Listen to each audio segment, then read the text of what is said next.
Chhaava film एक भव्य ऐतिहासिक action drama की झलक देती है। यह फिल्म मराठी उपन्यासकार शिवाजी सावंत के उपन्यास पर आधारित है और लक्ष्मण उतेकर द्वारा निर्देशित की गई है। फिल्म में विक्की कौशल छत्रपति संभाजी महाराज की भूमिका में है, जबकि रश्मिका मंदाना उनकी पत्नी महारानी येसुबाई का किरदार निभा रही हैं। अक्षय खन्ना फिल्म में मुगल सम्राट औरंगजेब के रूप में नजर आएंगे। फिल्म की शुरुआत 1670 के वर्ष से होती है, जब मराठा साम्राज्य अपनी शक्ति के शिखर पर था।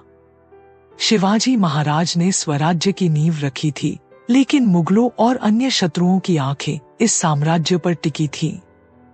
उसी कालखंड में एक ऐसा बालक जन्म लेता है जिसकी किस्मत में केवल युद्ध, बलिदान और संघर्ष लिखा था, संभाजी भोसले। शिवाजी महाराज के सबसे बड़े पुत्र संभाजी बचपन से ही असाधारण थे। वे केवल 8 वर्ष के थे जब उन्हें राजनीति और युद्धकला की शिक्षा के लिए काशी भेजा गया। वहां वे संस्कृत, फारसी और मराठी भाषा के साथ साथ रणकौशल की बारीकियां सीखने लगे। लेकिन इस शिक्षा के बीच वे अपने पिता के सपनों को भी आत्मसात कर रहे थे, एक ऐसा स्वराज्य जहां अन्याय न हो। इधर दिल्ली में बैठा मुगल सम्राट औरंगजेब मराठाओं की बढ़ती शक्ति से भयभीत था। उसने कई बार शिवाजी महाराज को दबाने की कोशिश की, लेकिन हर बार उसे हार का सामना करना पड़ा। अब उसकी नजरें संभाजी पर थीं। वह जानता था कि अगर शिवाजी महाराज के बाद कोई मराठा साम्राज्य को आगे ले जा सकता है, तो वह केवल संभाजी ही है। राजमहल के अंदर भी चालें चली जा रही थी। कई सरदार और मंत्री नहीं चाहते थे कि संभाजी राजा बने। वे शिवाजी महाराज के छोटे पुत्र राजाराम को गद्दी पर बैठाने का षड्यंत्र रच रहे थे। लेकिन महारानी येसुबाई, संभाजी की मां, हर चाल से वाकिफ थी। उन्होंने अपने पुत्र को सावधान रहने की हिदायत दी, लेकिन संभाजी को इन षड्यंत्रों से अधिक अपनी तलवार पर भरोसा था। 15 वर्ष की आयु में ही संभाजी को पहली बार युद्ध में उतारा गया। यह युद्ध मुगलों और मराठाओं के बीच कोंकण क्षेत्र में हुआ। संभाजी ने अपनी रणनीति और साहस से दुश्मनों के छक्के छुड़ा दिए। उनके इस पराक्रम को देखकर शिवाजी महाराज को गर्व हुआ, लेकिन साथ ही यह एहसास भी हुआ कि अब उनके बेटे की असली परीक्षा शुरू हो गई है। एक दिन एक सिद्ध तपस्वी महल में आया और उसने संभाजी को देखते ही कहा, तुम्हारी तलवार से भारत का इतिहास बदलेगा, लेकिन तुम्हारा जीवन कांटों से भरा रहेगा। तुम्हारे सबसे करीबी लोग ही तुम्हारे लिए सबसे बड़ा खतरा बनेंगे। यह सुनकर शिवाजी महाराज चिंतित हो गए, लेकिन संभाजी मुस्कुराए और बोले, अगर मेरा भाग्य कांटों से भरा है, तो मैं इन्हीं कांटों को अपनी ढाल बना लूंगा। 1678 का वर्ष मराठा साम्राज्य और मुगल सल्तनत के बीच युद्ध की आंधी चल रही थी। औरंगजेब के सेनापति दिलावर खान ने अचानक मराठा सीमाओं पर आक्रमण कर दिया। शिवाजी महाराज उस समय अन्य सीमाओं पर युद्ध निपटा रहे थे और यह संभाजी के लिए खुद को साबित करने का मौका था। वह अपनी सेना के साथ कोंकण क्षेत्र में पहुंचे। यह युद्ध केवल तलवारों का नहीं था, बल्कि मानसिक रणनीति का भी था। संभाजी ने अपनी सेना को गोरिल्ला युद्ध नीति अपनाने का आदेश दिया। रात के अंधेरे में हमला करना, जंगलों से निकलकर दुश्मन पर धावा बोलना और जलस्रोतों को रोककर उन्हें कमजोर करना। दिलावर खान ने समझा था कि एक युवा राजकुमार के सामने युद्ध आसान होगा, लेकिन संभाजी ने ऐसा हमला किया कि मुगल सेना हिल गई। रात के समय अचानक मराठा घुड़सवारों ने मुगल छावनी पर हमला कर दिया। खुद संभाजी आगे बढ़कर दिलावर खान के शिविर में घुस गए। तलवारों की टकराहट, धधकती मशालें और रणभूमि की गूंजती चीखों के बीच संभाजी और दिलावर खान आमने सामने आए। संभाजी ने तलवार घुमाते हुए कहा, दिलावर, अपने बादशाह औरंगजेब से कहना कि मराठाओं को हराना आसान नहीं। एक ही वार में उन्होंने दिलावर को गंभीर रूप से घायल कर दिया। मुगलों को पीछे हटना पड़ा और यह युद्ध मराठाओं की जीत में बदल गया। संभाजी की यह जीत केवल रणभूमि तक सीमित नहीं थी, बल्कि यह उनके दुश्मनों के लिए एक चेतावनी भी थी। लेकिन महल के अंदर उनकी बढ़ती शक्ति कई लोगों को रास नहीं आ रही थी। कुछ मंत्री और सरदार चाहते थे कि शिवाजी महाराज के छोटे पुत्र राजाराम को अगला उत्तराधिकारी बनाया जाए। वे संभाजी को एक गैर जिम्मेदार और उग्र स्वभाव का व्यक्ति बताने लगे। इस षड्यंत्र का केंद्र था अन्नाजी दत्तो, जो एक चतुर और महत्वाकांक्षी मंत्री था। शिवाजी महाराज अपने पुत्रों के बीच किसी प्रकार की फूट नहीं चाहते थे। वे जानते थे कि मराठा साम्राज्य की रक्षा के लिए एकता जरूरी थी, लेकिन उन्हें यह एहसास भी होने लगा था कि महल के अंदर कुछ लोग अपनों के खिलाफ साजिशें रच रहे थे। एक रात शिवाजी ने संभाजी को बुलाकर कहा, बेटा, केवल तलवार ही नहीं, धैर्य भी राजा का सबसे बड़ा गुण होता है। तुम्हारे आसपास कई ऐसे लोग होंगे जो तुम्हें गलत साबित करना चाहेंगे, लेकिन तुम्हें अपने कर्म से खुद को साबित करना होगा। संभाजी ने सिर झुका लिया और कहा, पिताजी, मैं अपने प्राणों से भी अधिक स्वराज्य की रक्षा करूंगा। संभाजी की जीत की खबर औरंगजेब तक पहुंच चुकी थी। वह समझ गया था कि अगर शिवाजी महाराज के बाद कोई सबसे बड़ा खतरा है तो वह संभाजी ही है। इसलिए उसने एक नई योजना बनाई, संभाजी को अपनों के खिलाफ खड़ा करना। औरंगजेब ने अपने गुप्तचरों को आदेश दिया कि वे संभाजी और उनके दरबारियों के बीच फूट डालें। झूठी अफवाहें फैलाई गईं कि शिवाजी महाराज को अब संभाजी पर भरोसा नहीं रहा। संभाजी के अपने ही कुछ विश्वासपात्र लोग उनके खिलाफ बोलने लगे। महल के अंदर एक अलग ही जंग शुरू हो चुकी थी, विश्वास और विश्वासघात की जंग। संभाजी की लगातार जीत और बढ़ती लोकप्रियता से दरबार के कुछ लोग असंतुष्ट होने लगे थे। अन्नाजी दत्तो और उनके समर्थकों ने धीरे धीरे शिवाजी महाराज के कानों में यह भरना शुरू कर दिया कि संभाजी अस्थिर हैं, जल्दबाजी में निर्णय लेते हैं और अगर उन्हें गद्दी सौंपी गई तो स्वराज्य संकट में पड़ सकता है। संभाजी को इस षड्यंत्र की भनक लगने लगी थी। उन्होंने अपनी मां येसुबाई से कहा, मां, मेरे अपने ही लोग मुझे शत्रु मानने लगे हैं। पिता को मुझ पर भरोसा है, लेकिन दरबार के लोग उन्हें मुझसे दूर करने की कोशिश कर रहे हैं। येसुबाई ने पुत्र को सांत्वना देते हुए कहा, युद्ध केवल रणभूमि पर ही नहीं लड़े जाते, कभी कभी उन्हें महल की दीवारों के भीतर भी जीतना पड़ता है। इधर औरंगजेब लगातार मराठा साम्राज्य में फूट डालने की कोशिश कर रहा था। उसने अपने गुप्तचरों के माध्यम से संभाजी तक एक संदेश भेजा, जिसमें लिखा था कि शिवाजी महाराज अब उन पर विश्वास नहीं करते और वे गद्दी का उत्तराधिकारी राजाराम को बनाने की योजना बना रहे हैं। संभाजी इस अफवाह से विचलित नहीं हुए, लेकिन उन्होंने महसूस किया कि औरंगजेब की चालें अब खतरनाक स्तर तक पहुंच चुकी हैं।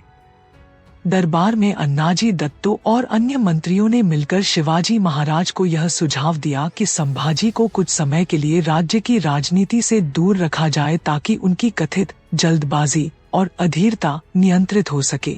शिवाजी महाराज अपने पुत्र से प्रेम करते थे, लेकिन राजनीतिक दबाव के कारण उन्होंने एक कठोर निर्णय लिया। संभाजी को पन्हाला किले में नजरबंद कर दिया गया। यह मराठा इतिहास की सबसे दुखद घटनाओं में से एक थी। जिस पुत्र ने बचपन से ही स्वराज्य के लिए संघर्ष किया, उसे अपने ही पिता के आदेश से कैद कर दिया गया। संभाजी ने गुस्से में दीवार पर मुक्का मारते हुए कहा, मैंने अपना पूरा जीवन स्वराज्य की रक्षा में लगा दिया और आज मुझे ही बंदी बना दिया गया।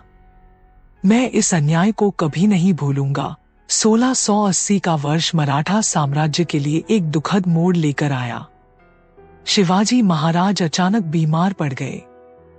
कुछ इतिहासकार मानते हैं कि उन्हें धीमा जहर दिया गया था, जबकि कुछ इसे प्राकृतिक बीमारी मानते हैं।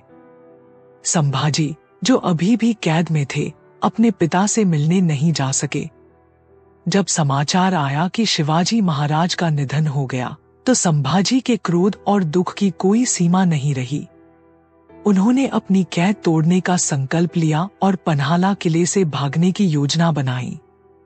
शिवाजी महाराज की मृत्यु के बाद दरबार में राजाराम को राजा बनाने की तैयारियां शुरू हो गईं।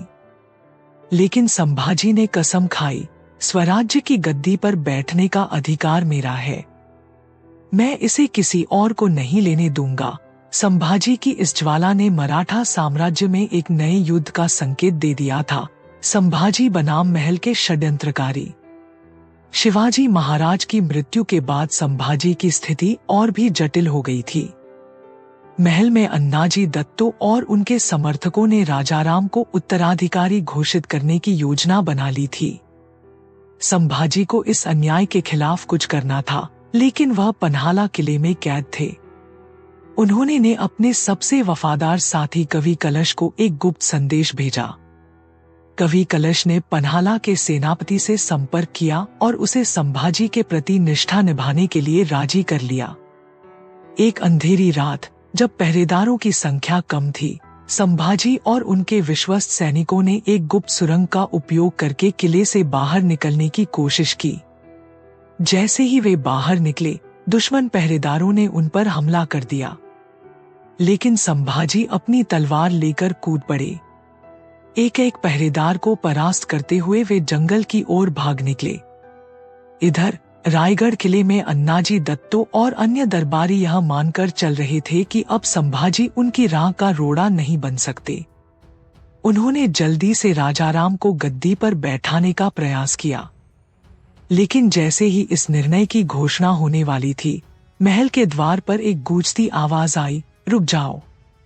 जब तक मैं जीवित हूँ, कोई और इस सिंहासन पर नहीं बैठ सकता। सभी ने देखा, संभाजी महाराज अपने पूरे पराक्रम के साथ महल के द्वार पर खड़े थे। उनकी तलवार खून से सनी थी और उनकी आंखों में क्रोध की ज्वाला जल रही थी। संभाजी ने सीधे दरबार में प्रवेश किया और सभी मंत्रियों से कहा, स्वराज्य मेरे पिता की देन है और मैं इसकी रक्षा करूंगा। जो मेरे साथ है वह मेरे साथ रहेगा और जो मेरे विरुद्ध जाएगा वह शत्रु माना जाएगा। राजाराम, जो इस षड्यंत्र में स्वयं शामिल नहीं थे, ने खुद गद्दी छोड़ दी, लेकिन अन्नाजी दत्तो और अन्य षड्यंत्रकारी पीछे नहीं हटे। संभाजी ने आदेश दिया कि सभी विश्वासघातियों को गिरफ्तार किया जाए। कुछ दरबारी उनकी शक्ति के सामने झुक गए, लेकिन अन्नाजी दत्तो और उनके समर्थकों ने विद्रोह कर दिया। संभाजी ने उन्हें चेतावनी दी, तुम्हारे पास आखिरी मौका है, या तो आत्मसमर्पण करो या मरने के लिए तैयार रहो। लेकिन जब वे नहीं माने, तो रायगढ़ के महल में एक भयानक युद्ध छिड़ गया। संभाजी ने अपनी तलवार से एक एक षड्यंत्रकारी को समाप्त कर दिया। अंत में अन्नाजी दत्तो को भी बंदी बना लिया गया और उन्हें राजद्रोह का दोषी मानकर मृत्युदंड दिया गया। संभाजी ने जैसे ही गद्दी संभाली, वैसे ही औरंगजेब ने एक विशाल सेना के साथ मराठा साम्राज्य पर चढ़ाई कर दी। अब संभाजी को केवल महल के अंदर ही नहीं, बल्कि रणभूमि में भी अपने अधिकार को सिद्ध करना था। औरंगजेब ने अपने सबसे खतरनाक सेनापति जुल्फिकार खान को भेजा, जिसे परास्त करना संभाजी के लिए सबसे कठिन चुनौती थी। संभाजी महाराज के गद्दी संभालते ही मुगलों ने मराठा साम्राज्य को घेरना शुरू कर दिया। औरंगजेब का अब सिर्फ एक ही लक्ष्य था, मराठों का पूरी तरह से नाश करना। उसने अपने सबसे शक्तिशाली सेनापतियों को दक्षिण में भेज दिया। जुल्फिकार खान, मकरंद राय और शाइस्ता खान जैसे अनुभवी सेनानायक संभाजी को हराने के लिए तैयार थे। संभाजी जानते थे कि यह युद्ध किसी साधारण युद्ध की तरह नहीं होगा। यह अस्तित्व की लड़ाई थी। या तो वे मराठा साम्राज्य को बचा लेंगे या फिर इसे मुगलों के अधीन होते देखेंगे। संभाजी ने अपनी युद्ध नीति अपने पिता की तरह गौरिल्ला युद्ध पद्धति पर आधारित रखी। वे जानते थे कि मुगल सेना संख्या में अधिक है, लेकिन वे पहाड़ी इलाकों में लड़ने में सक्षम नहीं थे। संभाजी ने अपने सेनापतियों को अलग अलग मोर्चों पर तैनात किया। प्रतापराव गुर्जर को पश्चिमी मोर्चे पर भेजा गया। हम्बीरराव मोहिते को दक्षिण की ओर से मुगलों का मुकाबला करने की जिम्मेदारी दी गई। खुद संभाजी ने मुख्य सेना का नेतृत्व किया, जो सीधे जुल्फिकार खान के खिलाफ थी। 1681 में पन्हाला किले पर मुगलों ने जबरदस्त हमला किया।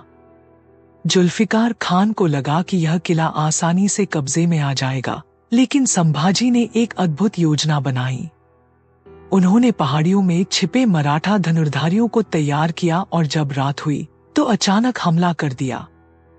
मराठाओं ने अंधेरे में दुश्मनों पर तीरों की वर्षा कर दी।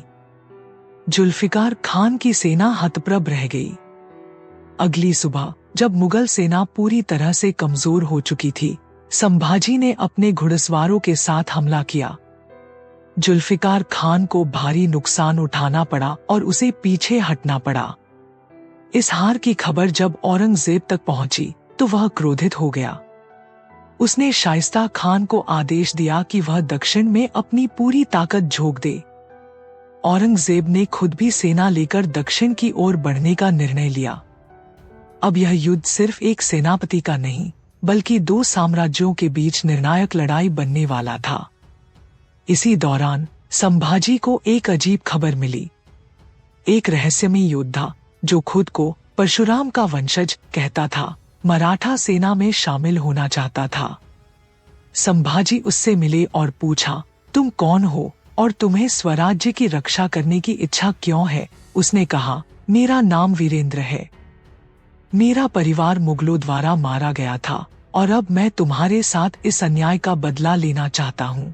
संभाजी को उसकी आंखों में सच्चाई दिखी। उन्होंने उसे अपने विशेष गुप्तचर दल में शामिल कर लिया। 1682 में लगातार मिल रही हारों से परेशान औरंगजेब ने खुद दक्षिण की ओर बढ़ने का फैसला किया। इस बार वह मराठा साम्राज्य को पूरी तरह नष्ट करने के इरादे से आया था। उसने अपनी विशाल सेना के साथ महाराष्ट्र की ओर कूच किया।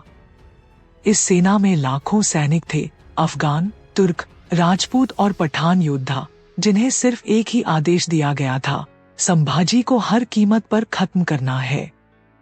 लेकिन संभाजी जानते थे कि यह केवल बाहुबल का युद्ध नहीं है। उन्हें अपनी बुद्धिमत्ता और युद्धनीति से मुगलों को हराना था। संभाजी को यह एहसास था कि औरंगजेब की विशाल सेना का सीधा सामना करना मुश्किल होगा। इसलिए उन्होंने एक गुप्त योजना बनाई। मुगलों की रसद आपूर्ति को रोकने के लिए अपने सैनिकों को छोटे छोटे दलों में विभाजित किया। गुरिल्ला युद्ध प्रणाली का इस्तेमाल करके रात के अंधेरे में दुश्मन पर हमला करना शुरू किया। पहाड़ियों और जंगलों का फायदा उठाकर मुगल सेना को आगे बढ़ने से रोका गया। औरंगजेब की सेना जब भीमा नदी के किनारे पहुंची तो संभाजी ने वहां एक अद्भुत योजना बनाई। रात के समय मराठा सैनिकों ने नदी के किनारे कीचड़ में लकड़ी की नुकीली खूंटियां गाड़ दी, जिन्हें पानी के नीचे छिपा दिया गया। अगली सुबह जैसे ही मुगलों की घुड़सवार सेना नदी पार करने लगी, घोड़ों के पैर खूंटियों में उलझ गए और मुगल सैनिकों में हाहाकार मच गया। संभाजी ने यह मौका देखकर हमला कर दिया। चारों तरफ मराठा सैनिकों ने मुगलों को घेर लिया और उन पर कहर बरपा दिया। संभाजी के गुप्तचर दल में शामिल रहस्यमय योद्धा वीरेंद्र ने इस युद्ध में अद्भुत पराक्रम दिखाया। जब मुगलों ने संभाजी पर चारों ओर से हमला कर दिया तो वीरेंद्र ने अपने प्राणों की आहुति देकर उन्हें बचाया। उसने अकेले ही मुगलों के कई सेनानायकों को मार गिराया, लेकिन अंततः वह वीरगति को प्राप्त हुआ। संभाजी ने उसकी अंतिम विदाई करते हुए कहा, स्वराज्य को ऐसे ही वीरों की जरूरत है। तेरा बलिदान व्यर्थ नहीं जाएगा। इस हार से क्रोधित होकर औरंगजेब ने एक नई योजना बनाई, संभाजी को जिंदा पकड़ने की। उसने अपने सबसे शातिर सेनापति मकरंद राय को आदेश दिया कि वह किसी भी हाल में संभाजी को धोखे से पकड़ने की योजना बनाए। औरंगजेब ने समझ लिया था कि सीधे युद्ध में संभाजी को हराना असंभव है।